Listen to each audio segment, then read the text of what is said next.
রোজা অবস্থায় আসলে কি না কি খেতে মন চায়, যে অনেক কিছুই খেতে মন চায়, কিন্তু ইফতারের পরে আর কিছুই ভালো লাগে না মুখে, এটাই স্বাভাবিক। তো এই তো আমি ইফতারিতে যখন তরমুজটা কাটা প্লেটে রেডি করছিলাম, তখন দেখলাম তরমুজের খোসাটা অনেকটাই ভারী বা সাদা অংশটা বেশি। তো আমি চিন্তা করলাম এটা দিয়ে তো তরকারি রান্না করা যায়। তো যেই কথা সেই কাজ। তো এই তো দেখেন আমি তরমুজের খোসাটা সুন্দর করে কেটে সুন্দর করে ধুয়ে প্রসেসিং করে নিয়েছি, এবং কি দিয়ে রান্না করব মাছও বের করে নিয়েছি। হ্যালো এভরিওয়ান, আসসালামু আলাইকুম। আশা করি সকলেই ভালো আছেন। আলহামদুলিল্লাহ আমিও ভালো আছি। নতুন আরেকটা ভিডিও নিয়ে আপনাদের সামনে হাজির হলাম। সকলকে স্বাগতম। তো এই তো দেখেন মাছটাও আমি সুন্দর করে ধুয়ে প্রসেসিং করে রেখেছি। এখন আমি কড়াইতে তেল দিয়ে মাছটা ভেজে নিব। তো মাছটা ভাজা বসিয়ে দিয়েছি। রান্নাটা খুব একটা কঠিন না, আপনারা যারা একবার ট্রাই করে দেখবেন, অনেকটাই স্বাদ। আমি আগেও খেয়েছি, তবে আমি কিন্তু কাউকে মানে খেতে দেখিনি। আমি নিজের ইচ্ছেই আমার নিজের বানানো রেসিপি এটা। এটা আমি আগে খেয়েছি, কারণ আমার বাবার বাড়ি কেউ খায় না, বা তারাও যদি শুনে হয়তো হাসবে, কিন্তু আমার কাছে মজাই লাগছে, এজন্যই আপনাদের সাথে ভিডিওটা শেয়ার করলাম। তো এই তো মাছটা আমার ভাজা হয়ে গেছে। এখন আমি পেঁয়াজটা ভেজে নিব কড়াইতে, আর একটু তেল দিয়ে সুন্দর করে পেঁয়াজটা ভাজা হয়ে গেলে আমি অল্প অল্প করে মশলা দিয়ে দেব।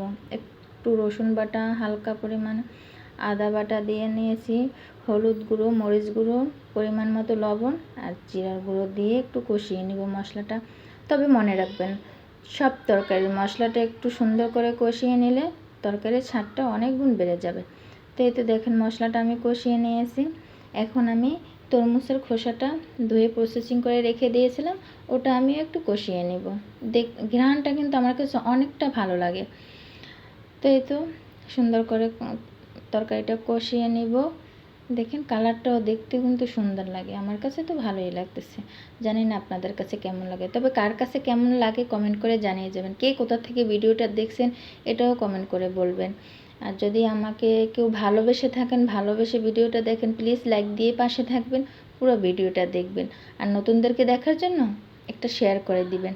তো এই তো দেখেন তরকারিটা কষিয়ে আমি পরিমাণ মতো ঝোলের পানি দিয়ে মাছটা দিয়ে দিলাম। এখন আমি ঢেকে দেব, তরকারিটা সিদ্ধ হওয়া পর্যন্ত জাল দিতে থাকবো। এই তো দেখেন যেহেতু পানি তরকারি, আর একটু পানি বের হয়েছে, ঘ্রাণটা কিন্তু সেই।